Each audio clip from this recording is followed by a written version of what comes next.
واحد السلام عليكم، وواحد التحية ديال الاحترام لكافة إلى كافة الناس. المعلومة الصحيحة بالمجان. الأجهزة القديمة كيقولك الناس المواكن ديال البارابول القدام ما بقاتش عندهم قيمة، ما بقاش يعني ما بقاوش صالحين، ما بقاوش خدامين. هل هذه الأجهزة مشات وما بقاتش خدامة ولا مازال باقا صالحة؟ هذه هي الأجهزة القديمة كما كتشوفوا معايا، هي هذه ها هي. والآن أتواجد في قمر أسترا 19 درجة شرق، وبالضبط في قناة ZDF المشهورة اللي كتنقل كاس العالم وكاس أوروبا. أولا غادي نديرو واحد البحث، وحنا يوم الثلاثاء حنا يوم الثلاثاء 6 في شهر يونيو 2023، وكنتواجد في البرامج ديال التلفزيون ديال ZDF. بغينا نمشيو للبرامج ديال القناة الألمانية ديال نهار السبت، نشوفوا اشنو هي البرامج اللي عندها، واش ناقلين الماتش ولا ما ناقلينش. نديرو اوكي. فوالا 7 8 9 الجمعة 9 والسبت 10. إذا حنايا مشينا نهار السبت 10 في شهر 6 2023، ونمشيو نتأكدوا ونشوفوا الماتش واش منقول ولا ما منقولش، ونديرو اوكي.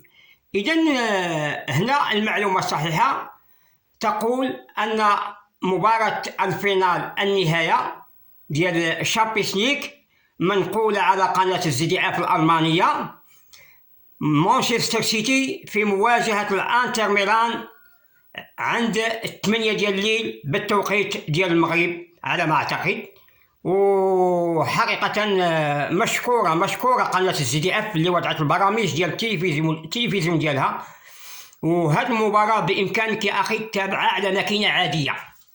ها هي ماكينة عادية يا أخي، دير 400 ولا 600 ريال تفرج فيها، ولا كان عندك التلفازة ديال البلازما الصورة والنقل عند قناة ZDF نقل متميز وجودة عالية، لا في الماكينة عادية ولا في الماكينة ديال الHD. عندهم الصورة واعرة وعندهم الفيديو واعر.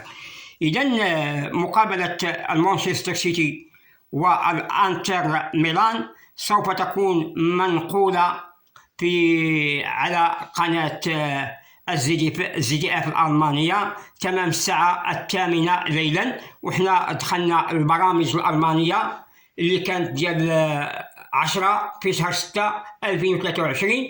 نمشي نشوف الصحن ونعطي معلومات أخرى إن شاء الله.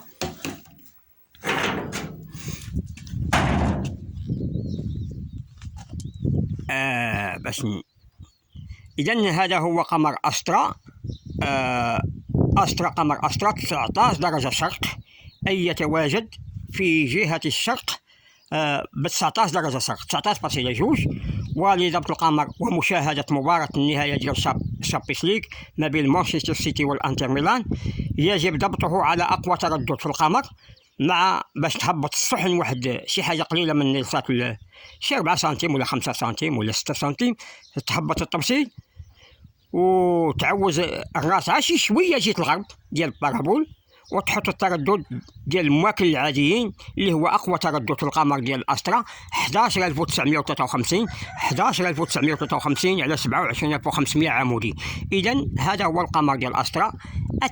أتمنى أن أكون قد عملت على تقديم محتوى متميز من أجل الفهم ومن أجل الاستيعاب ومن أجل حتى أن تصل المعلومة الصحيحة. وهذا الفيديو موجه لأغلبية الناس القاطنين في العالم القروي وفي المناطق البعيدة عن المدن وفي المناطق المعزولة وعندهم بارابولات وبغاو يتفرجوا في الماتش. فهذه هي الهدف ديالي، وهذه هي المهمة ديالتي، وهذه هي الخدمة ديالتي.